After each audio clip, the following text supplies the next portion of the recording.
Online you'll find 1,001 scales that you can play over particular chords or chord sequences, and the array of them is quite bewildering. Somebody's going, well, what do I do? And do I need to play scales, or do I need to play modes, or do I need to do anything of the sort? Surely I can just use my ears, etc. Well, the answer is it's sort of based on experience. But I'm going to show you 4 scales, and they're grouped into 2 main categories, major and minor. Just those 4 things, and then just armed with a few sort of extra little bits and pieces, you can play creative solos that say something actually relevant to the music rather than just lots and lots of notes. Let's have a look.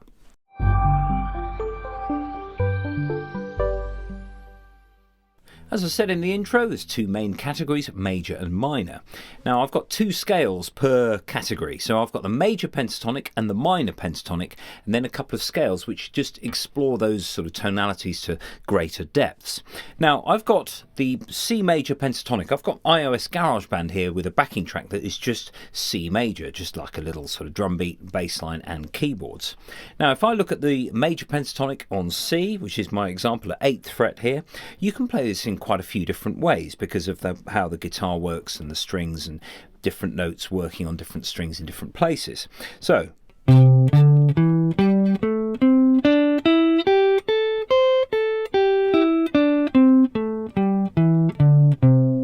so-called pentatonic because there are 5 different notes per octave. Then the next octave, and then the next octave, and so on. You can play this in lots of different positions. I started with my middle finger there. I could do my last finger,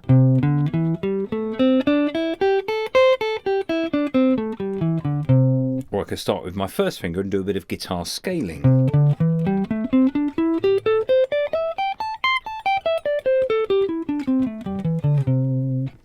Now if I just play this backing track and just show you how that scale works.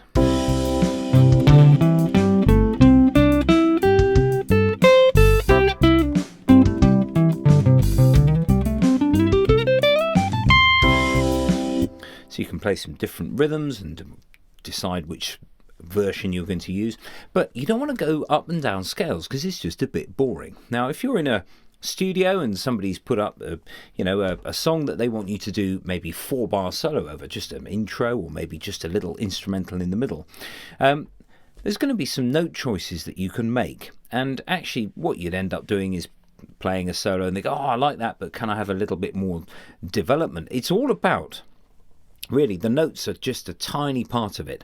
Thinking about the rhythms, thinking about the phrasing and the tone and other things that you can do that are instrument specific. So a bit of vibrato or slides or pulls, hammer-ons and pulls. That sort of thing. And of course that might not be appropriate if it's something that's a bit slower. You don't want to put lots of notes in. So this tempo at the moment I've got is 90, so it's fairly slow.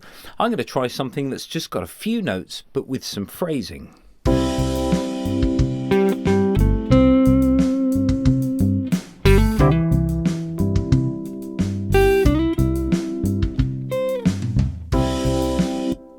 That's maybe too busy for the track that I've got here. I could make sort of use of that little stab on the keyboards.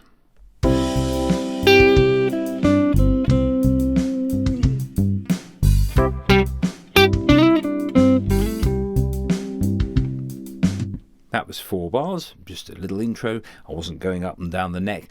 It's not about the notes or how many notes you can play. It's about what you do to interpret the situation, the musical situation that you have. Now, if I just play that major pentatonic again with my middle finger, if I add 2 more notes, I get the major scale. So the 4th note and the 7th. Of each octave. So I've got 1, 2, 3, 4, 5, 6, 7, and then 8, which is like 1 again. And then I do a second octave.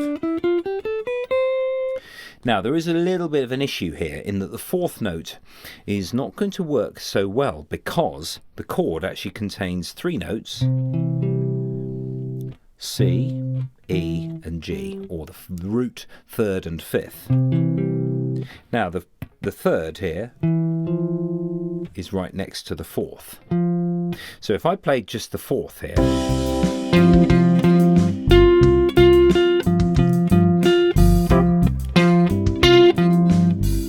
it's highly possible that the producer or the recording engineer might indeed press the stop button and go, shall we try again? So if you are going to use the fourth, it could slide onto the fifth or the third, so it could actually go to one of the other notes in the chord.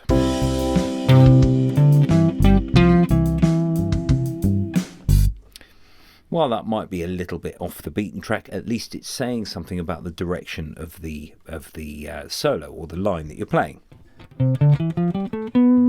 The seventh, however, is quite fair game. It gives an extra dreamy character, the major seventh.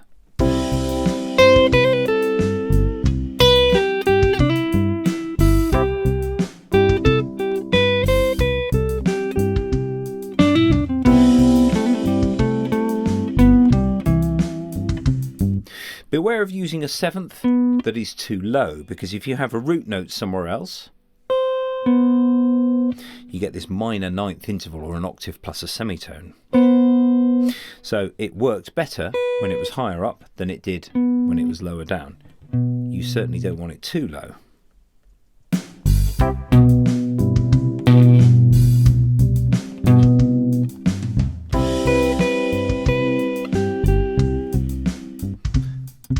So the higher up it is, the more chance you've got of using that. So we've got a major scale, but with the problematic fourth there. There is a solution to that. You could actually sharpen it, but we're going kind of into more sort of jazzy territory. So if you think, okay, major pentatonic with a seventh added, that's going to give you a pretty good collection of notes to work with. So there's the major. Now if I switch to minor, and now for minor, I've got my C minor chord now, so I've just changed one note of the chord. I've gone from major to minor. So this time we can still use a pentatonic, but this time the minor pentatonic. I started on C with my middle finger last time to play the major pentatonic, but I'm going to start on my index finger to play the minor pentatonic, so it's a different sound, and you can do this across the guitar neck as well.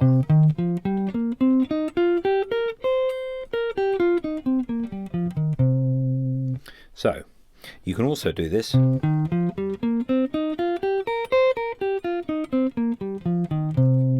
using your last finger start. Now the reason I'm going to stick with this for now is because the scale that can go with it is kind of in the same position. So last finger start. Of course you can scale the neck, you can go up and down in the same way that I did with the major. And if I had a 23rd fret, you get that last note as well. So there's many different ways of doing this. Let's listen to the minor with that minor pentatonic.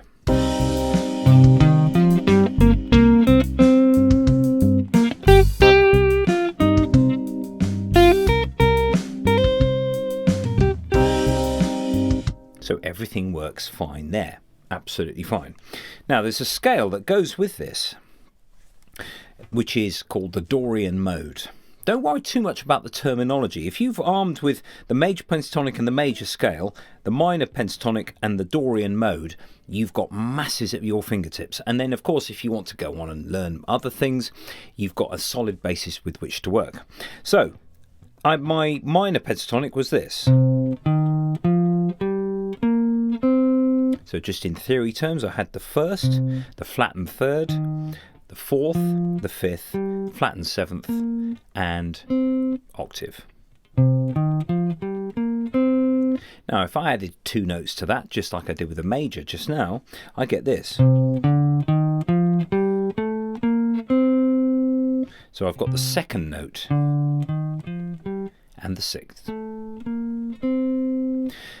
The good thing with the minor is that there aren't any of these clash notes that you have with the major just now. If I do the whole scale again over this minor,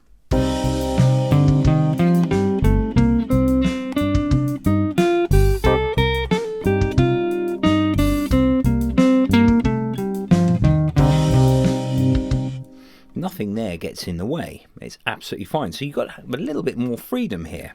So once again, we don't want to go up and down the scale, just sort of, just a few notes will be absolutely fine. Now, just as a sort of an aside here, now this goes for your major as well, maybe try and avoid the root notes as one of the notes that you start or end on when you're solo, because the bass player's got it or it's in the chord. We could use the extra notes, something like that. So you've got the 6th and the 7th. The 5th is also a note that's used quite a lot in the minor.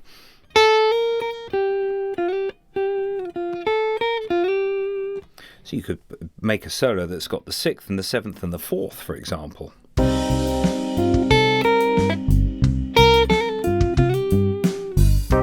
And then that 4th could resolve to the 5th as a sort of a release of that tension.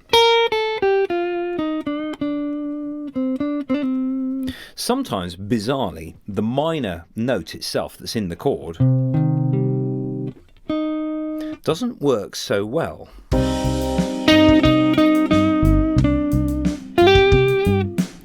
In certain circumstances where you've got a minor chord that's kind of maybe quite complicated, it sort of grates a little bit. It's sort of stating the obvious.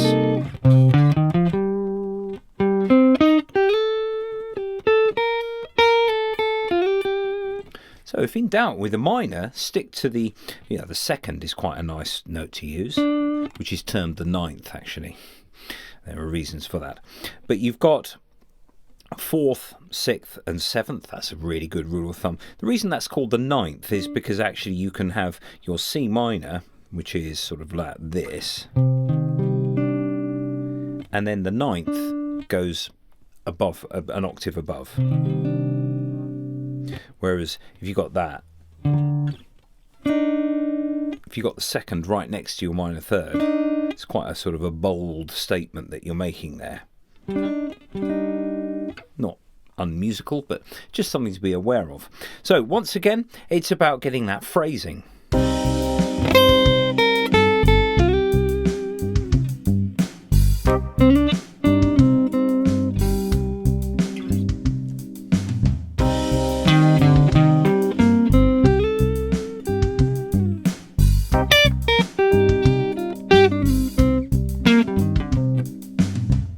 Sure, I used more notes there, but actually it developed from the beginning, which was just a few ideas, and then things sort of reached a bit of a peak. And you can always, if it's an 8-bar solo, for example, you can put all your sort of complicated bits in, or something that it sort of makes it a little bit of a feature, not to take over, and then just gradually wind it down so that you end up with this sort of curve, this sort of phrased curve there. Now, just to finish with, the chromatic scale. That's basically every note. That's absolutely fine as long as you know where you're going. The note that you land on actually works. So this scale, for example, if I've got... there's nothing to stop me using that one, the natural 7th, as long as it leads somewhere.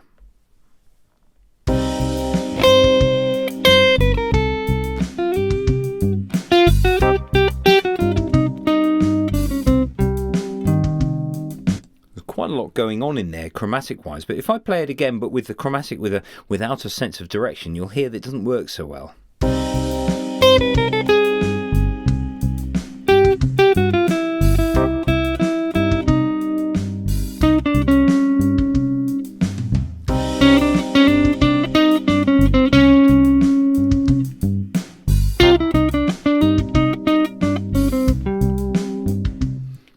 Just to mix it in with what you've got. Now, scales, of course, you can go up and down the scale, you can go up and down the minor or major pentatonic, but you can also use arpeggios, where you're using the 1st, 3rd and 5th in each octave. Now, if you're a classical musician, you're doing the grades, you're doing arpeggios all the time. It doesn't always make much sense to a guitarist who's playing with a blues scale, maybe, but actually arpeggios are really useful. You can also, because we've got a mode here, You could play an arpeggio that uses the first, third and fifth, or the second, fourth and sixth, or the third, fifth and seventh. So you could do some sort of mini arpeggios that way.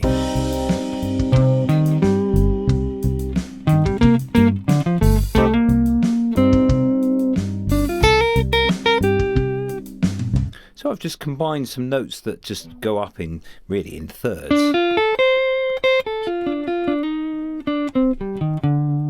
And it just means that you're making something of the range of your scale without necessarily need to play every note on the way there. Now, of course, on guitar you can play all of these scales up here or wherever.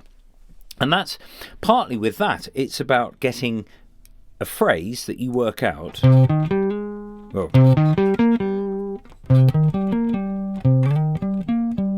And just trying it in different places, in different octaves. Because you get different sounds. If I do this, or I've got some slides, and it just makes it a little bit more expressive. So it's worth, as a guitarist, using these expressive terms to actually make more out of your scales. So there we are, major and minor covered with just 4 scales. We've got 2 pentatonics, and then the scale, the more complicated versions of those.